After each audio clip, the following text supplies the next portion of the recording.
Hey everyone, this is Deb Coviello here, and I just wanted to jump on here and maybe answer a question that so many people seem to ask me.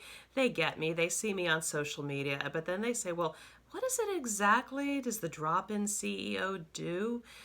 Do you become the CEO of a company? Do you take over or what? And let me just be clear here. There's so many parts to what I do, but the drop-in CEO is simply a mindset of how I partner with individuals and business leaders to help them through whatever the transition is. And today is going to be just one story, one facet, and that's about listening. So get ready. There's a couple stories here, and hopefully I'm going to be able to share some insights and perspective on what does Deb Coviello do as the drop-in CEO. So story number one, let's just call this person Steve. I was working, doing some one-on-one coaching with the person, explaining that they're in this particular kind of business. They want to be that guy that people call for their various home improvement needs. And so they're going on about all their different capability. But after active listening, because I knew I wanted to help this particular person, I said, so you're the guy. You're the guy that just takes care of things. And he said, yes, that's exactly right. So sometimes just by actively listening and getting rid of all of that chaos is something that I can actually bring to particular leaders. And that's kind of a superpower I have, active listening.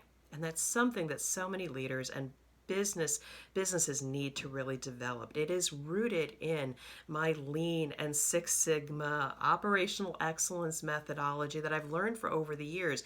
And when you go through problem solving and there's so much noise in the room, that active listening, being able to deeply understand what is the opportunity, what data is relevant, and being able to come back and reframe, this is what the problem is. And you know what? People say, yes, I have clarity amidst the chaos. I can see through the noise. So let me go a little bit further. I was working potentially with a flavor manufacturer, speaking to the vice president of operations, and they were faced with a plant closure and integration of volume into another plant that wasn't mature enough. And I took my active listening. Not only did they say, well, I think I need leadership to help me through this transition, but through listening, I said, well, then what you want to do is be able to sustain the business that you have, maintain customer loyalty, and when the integration is done, you want to emerge as one.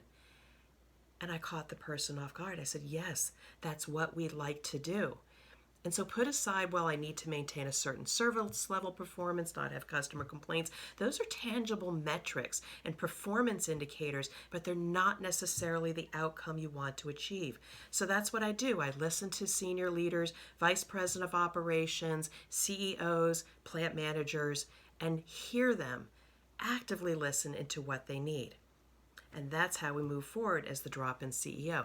Now let me share another one, because I find that through the work that we do of dropping into situations, having a person in front of me that is faced with challenges and being able to assess their talents and see what they can't see.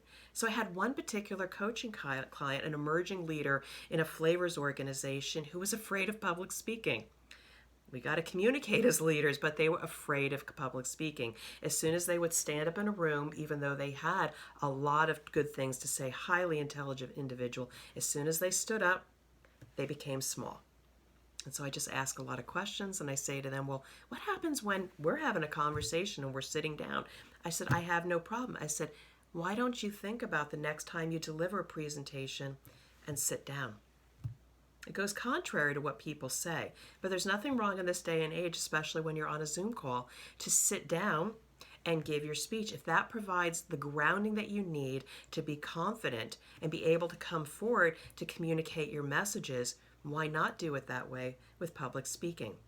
And as soon as I heard that, because this person has very tall presence and they're very conscientious about it, when they sit down, it grounds them.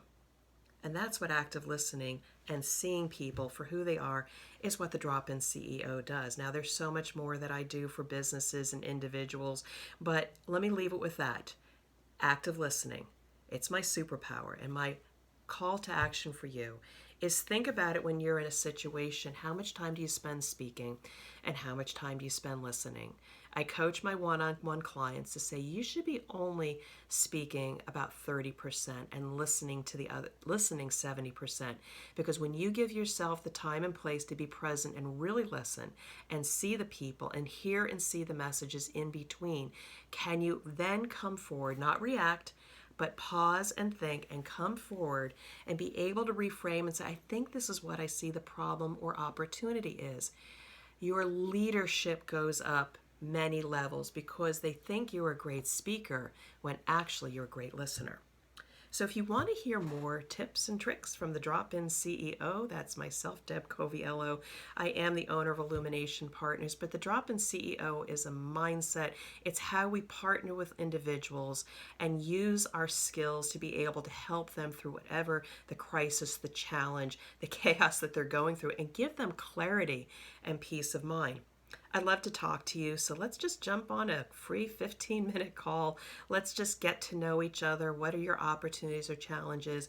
And maybe we can find your superpower, or we can leverage mine and help you to achieve great results. So I'd love to talk to you. Thank you so much for listening, and you have a wonderful day. Bye-bye.